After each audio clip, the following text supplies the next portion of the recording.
Baking soda వేసుకుని స్నానం చేస్తే శరీరంలో నుండి విషాలను వెళ్లగొట్టి హార్మోన్ల కారణంగా పెరిగిన ఒత్తిడిని తగ్గించి శరీరంలోని pH లెవెల్స్ ను బ్యాలెన్స్ చేసే స్పా ట్రీట్మెంట్ కోసం ఖరీదైన స్పా సెంటర్లకు వెళ్లవలసిన అవసరం లేదు. దీనికోసం వారానికి ఒకసారి 20 నిమిషాలు కేటాయిస్తే సరిపోతుంది.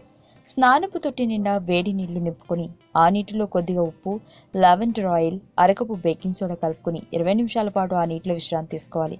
ఆ తర్వాత స్నానం చేయాలి. ఇలా వారానికి 2 సార్లు చేయడం వలన మానసిక శారీరక ఒత్తిడి తొలగిపోతుంది. మెడ వరకు నీళ్లలో మునిగి ఉండటం వలన గుండెకు వ్యాయామం అందుతుంది. తొట్టి స్నానంతో పొందే స్వాంతన వలన నిద్రలేమి తొలగిపోయి కమ్మని నిద్ర పడుతుంది. వేడి నీళ్ల వలన కండరాలు ఉపశమనం పొందుతాయి.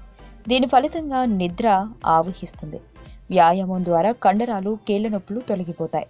ఆరోగ్యవంతమైన జీవితం కోసం మనం పాటించాలి కొన్ని నియమాలని. చిన్ని చిన్ని చిట్కాలతో చింతలేని జీవితాన్ని ఎలా గడపాలి అనే దానికి వీక్షిస్తూనే ఉండండి మన ఆరోగ్యం యూట్యూబ్ ఛానల్. మరిన్ని ఆరోగ్య సూత్రాలకు సబ్స్క్రైబ్ చేసుకోండి.